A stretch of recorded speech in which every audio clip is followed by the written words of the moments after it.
Hello. Hey, this is Lisa Redfern. This is Conversation and a Cookie with a Creative Mainer. It's Gingersnap, episode 41. And I'm here in Bath with Bath resident, musician, and you're many things, actually. Like a lot of Mainers, Peter does a lot of things. But the way I know Peter Alexander is through his music as a wonderful songwriter, an incredible guitar player, and one of the members of the Hollow Body Electric Band. And you guys are playing a lot. You guys are doing a lot of stuff.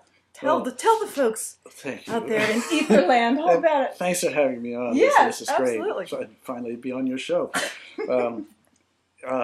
Hollow Body Electric Band is a Bath-based band. We started off as a rock trio, then added my wife Johanna on keyboards and vocals. Good choice. Very good choice. She's a really good songwriter and a very different style. I write in sort of a classic rock style. Yeah. My influences are like Leadbelly and sort of the early blues Americana kind of stuff. A lot of Rolling Stones, The Who, and the Beatles and stuff like that. Not too shabby. She's well, yeah, that's what I aspire to. She writes in a much more indie and alternative style, so it creates a really eclectic mix. Good combo, yeah. So for a while, we actually called ourselves the Hollow Body Eclectic Band, but people couldn't figure that out. And understandably, half the people don't even know what eclectic meant. So we Careful now. we went. That's telling the truth. Yes. So we changed it back to Hollow Body Electric Band, and recently we brought on our electrician, whose name is Kurt Greenstone. He's a very good sax player. Oh, that's great. So That's great. so it's really now a nice mix of sounds, and we love to play at the Frontier in Brunswick, and we played the Chocolate Church. I do a lot of booking of concert series for the Chocolate Church. And one of the perks, of course, is that I get to play there from time to time, which is nice. Thank you, Jennifer. Johanna and I have together written a rock opera. It's actually a rock cantata, to be technical. But I love that rock cantata. Well, it sounds like Bach cantata. Yes, it does. It sure does. The rock cantata is based on the prospective manned journey to Mars. And the title of the thing is called One Way Trip to Mars. The Mars One mission is projecting to send a manned space mission to Mars sometime in the next decade. Well, we think, holy moly, who would volunteer for that? But thousands and hundreds of thousands of people volunteered for that mission. And we thought, what is the psychology of someone who would leave behind Earth, their loved ones, their families, everything, to go on a mission to Mars that is unquestionably a suicide mission because there's no way back. Right. So don't sign me up. I'm not signing up. But we really liked the idea, and it started with a song that I had written based on quotes from astronauts who have been up in space, circled the Earth, landed on the moon. Wow. And every one of these guys, virtually every one of them, has had some kind of really remarkable mind-expanding experience. Looking back and seeing the Earth and, this beautiful blue jewel, and then realizing what the human race is doing to the planet, which is just really scary. Wow. Just literally destroying our own ecosystem. So the rock opera has many sort of tangential themes that work together. Part of it is the emotional and spiritual development of the main character, who is selected as the only one who's going to be going to Mars. And then what he goes through emotionally, and then when he lands on the moon and he looks back as the way station, he looks back and sees the Earth, and he just has this revelation of, oh my God, this is so incredible, what the Earth is and what a blessing it is. And so it ends up with a happy ending. But we're premiering that at the Chocolate Church. On the main stage of the Chocolate Church. September 29th is the dress, and then September 30th, October 1st and 2nd. How cool. So we're really looking forward to that. That's great. Yeah. That's great. So I'd love to hear you sing something. Would you sing something for Okay. Okay. Since we're in a studio. Imagine you would suggest. So this, just want you to know, I didn't. So the sun is just coming in here as strong as it can be on this slightly cloudy day. So in case you're wondering why, why I'm suspended in an absurd amount of light, it's really just the sunlight coming in. What I'm going to sing for you. Thank you for inviting me. I understand you don't always have people sing, but no, but this is great. Why not?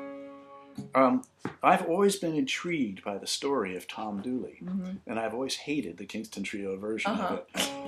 And I always felt that there was a better way. First of all, the story isn't accurate the way they tell it.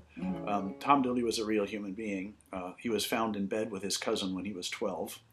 So he had quite a life. But he was living in North Carolina, and he was drafted into the Confederate Army during the war. When he came back, there was the story. The song will tell the story. Yeah, how about beautiful. that? Yeah, let's do that.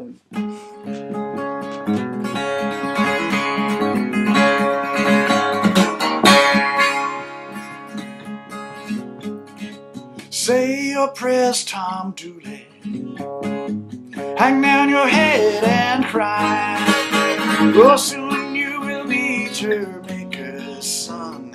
Poor boy, you're bound to die.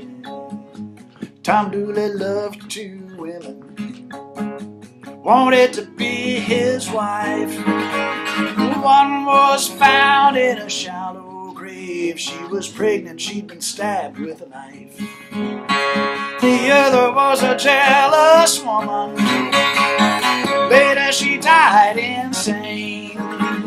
People said she was the guilty one, but Tom Dooley took the blame. So say your prayers, Tom Dooley. Hang down your head and cry. Oh, soon you will meet your maker's son. Oh boy, you're bound to die. Tom Dooley ran from Carolina to Grayson in Tennessee. But Grayson said, I cannot hide you, son. You will be hanging from a white oak tree. Say your prayers, Tom Dooley, and your head and cry. Soon you will meet your maker's son. Oh boy, bound to die. Tom Dooley was on the gallows. Eternity was standing by. He said, I never did harm that girl, but I am prepared to die.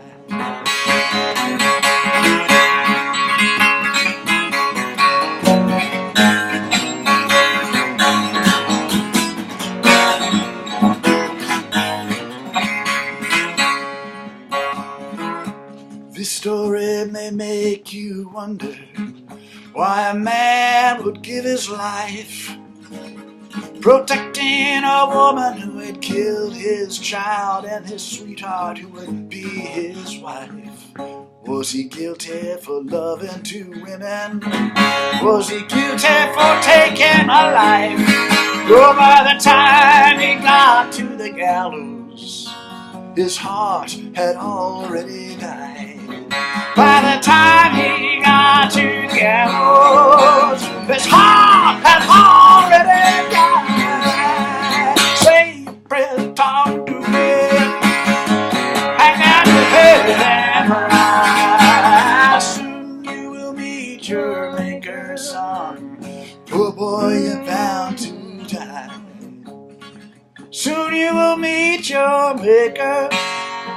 Poor boy, you're bound to die.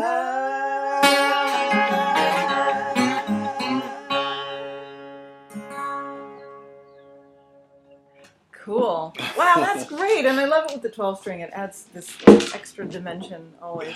Well, That's great. Like I said, Leadbelly was a big influence. Yeah. In terms not only of how I play, but also in terms of how I write and conceptualize music. Yeah, that's a good influence to have. So when did you first come to Maine? When I was 4 years old. From? Washington, D.C. Oh. My grandfather and some of his colleagues back in 1925 found a piece of property out in Phippsburg that had been foreclosed on or lost somehow, and they bought it. It's a 140-acre peninsula that surrounds the basin. If you know the basin out there, this piece of land is called Brightwater, and he built over the course between 1926 and 1935. He built 2 log cabins, and they're both still in the family. Wow. So I started coming up here very young. My mother was intent that all of her children would spend all summer long in Maine. But my grandfather said, there's no room for all of you guys in the cabin. So we found an abandoned cottage over on Sheep Island by Cundy's Harbor. And it had been sitting empty for 20 years. So my mother paid the back taxes, which amounted to $400. And we moved in, and we still have that too. So that's great. I spent all my childhood summers in Maine, living on an island with no electricity, no running water, no phones, no boat, nothing. And that was really very, very formative. Yeah. And I've actually just written a book about it that is will be published literally within weeks, maybe next week even.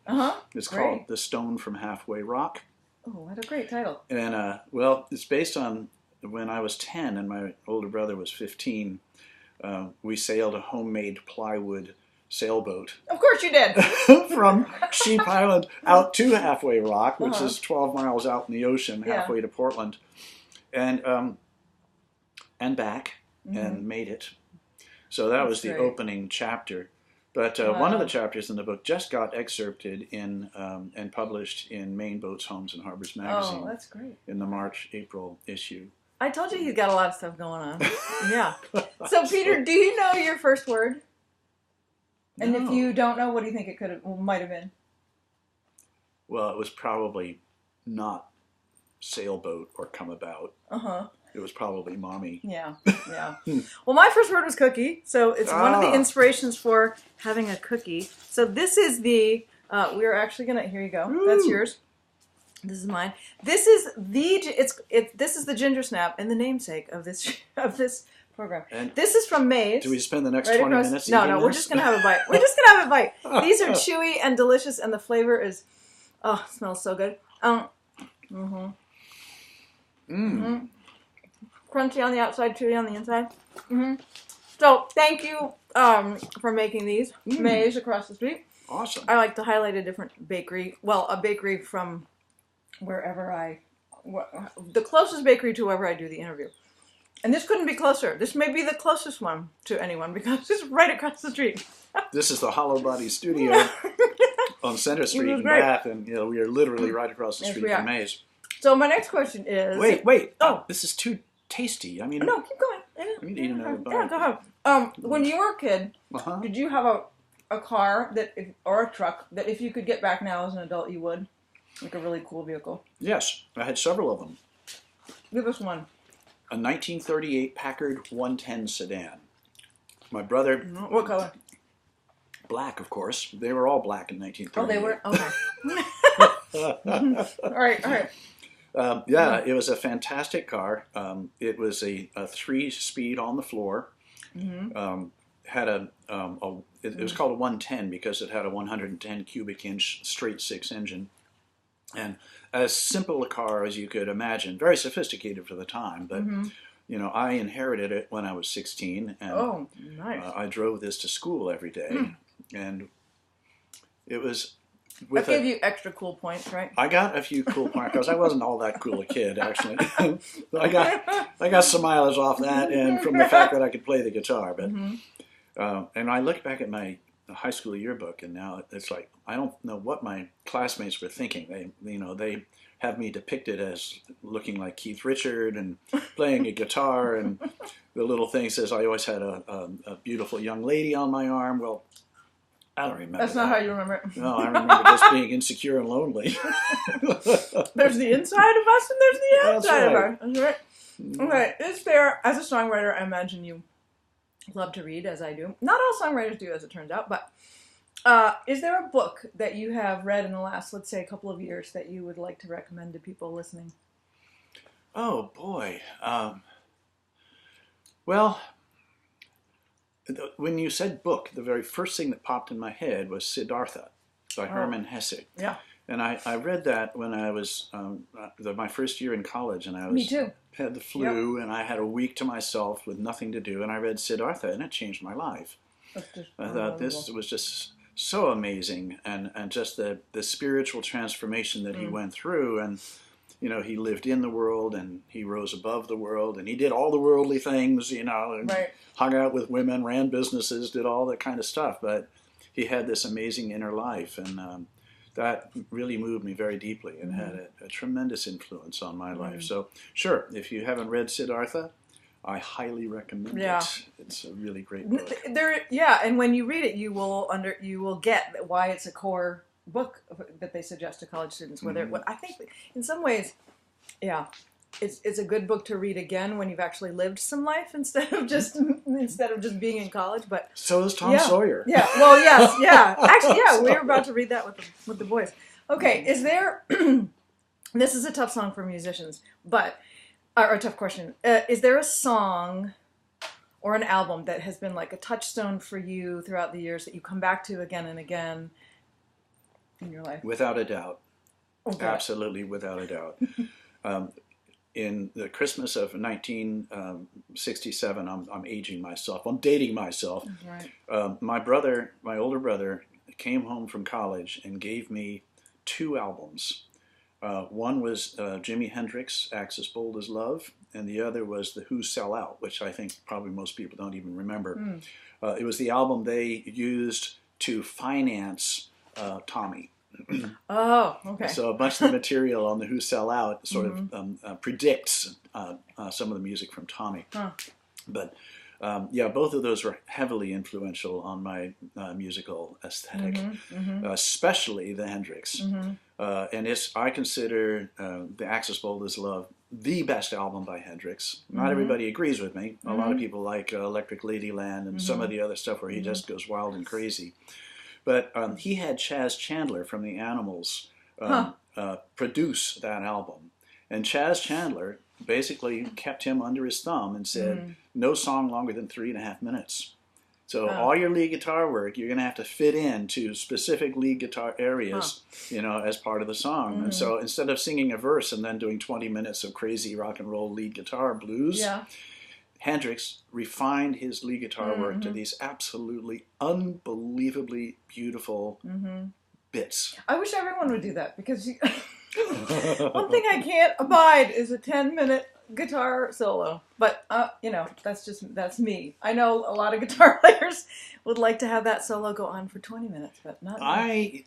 I am of the same opinion. You Obviously, since I like this album, I am not at all impressed by how many notes you can play or how many riffs you can do in a row. I'm impressed by how musical it is. And that's what I love so much about Jimi Hendrix's Axe as Bold as Love. It's an incredibly musical album. And every single thing... It serves the song better to do that. Well, that's it. It is. Yeah. And it's an artistic statement. Every note has a purpose. Yeah. And it's not showing off. It's just musical and it's gorgeous. Yeah, that's lovely. All right, Peter Alexander. You're surprising me with these questions. Well, I know. Well, that was your choice to be surprised. Sure, I could have seen them beforehand. If a movie was made about your life, what genre would it be, and who would you like to have play you? Wow. This does catch me completely off guard.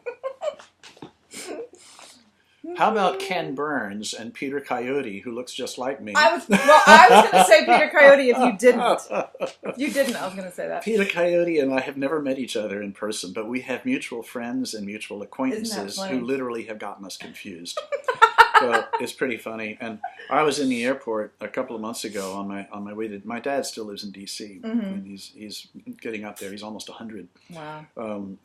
But this guy comes up to me and he says, "Peter?" And I said... Oh, and of course your name's Peter, so... Yes. And he says, "I knew it was you." And he goes on and on. I said, "What are you doing in Maine?" And I said, "Well, I live here." And it finally occurred to me, I said, "Oh, he doesn't you think I'm Peter Coyote, don't you?" Oh, that's great. So yeah, a documentary. Yeah, even the hair. We do look alike. Yeah, you do. Remarkably alike. He has a great voice. Well, my one little quick Peter Coyote story is that I had just finished listening to a book on tape think it was the Horse Whisperer, and Peter Coyote. I just love his speaking voice. And so I was kind of in a Peter Coyote frame of mind, and a friend and I were having dinner in Sonoma County, and I sat down at this restaurant, and I had Peter Coyote's voice, sort of his mellifluous tone in my head. And then I heard someone come back. There we go. I heard the same voice ordering dinner, and I thought, wow, I'm so entrenched in this voice that I'm hearing people in the restaurant talk like him.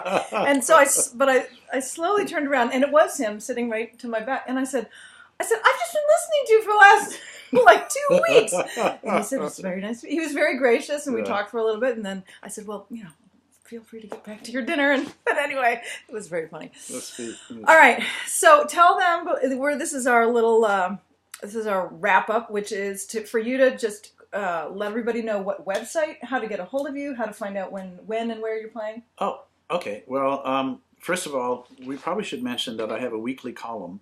Oh, that too. In the Coastal Journal, and that's available online. And because for 4 years I was president of the Maine Songwriters Association, I got to know a lot of great songwriters like you, and so I like to write about them. And I use my column to write about people that I know and respect, and whose music most of the time music I like. Sometimes it's music I don't really like as that stylistically perhaps, but when I recognize that it's done well, I'll write about it. Right. So I love it if people read that column, and it's available online at coastaljournal.com. Great. And my own website, hollowbody.us. And just the way it sounds. And we play mostly in the Bath and Brunswick area, Mid-Coast area. Yeah. We've played in Portland a few times, and up far north, Damariscotta, and I've played up in Thomaston and Rockland, places like that. But yeah. All right, cool. So that's how to get a hold of Peter. This has been Gingersnap. I'm Lisa Redfern, and you can hear more about me and my music by going to lisaredfern.com. If you know a creative Mainer who you don't think I know, please alert me. So I'll go anywhere with a cookie to interview somebody. It's true. Creative. And look at that big cookie. All right, this has been episode 41 of Gingersnap. Thank you so much, and have a good weekend, everybody. This has been Gingersnap. I can't find the button.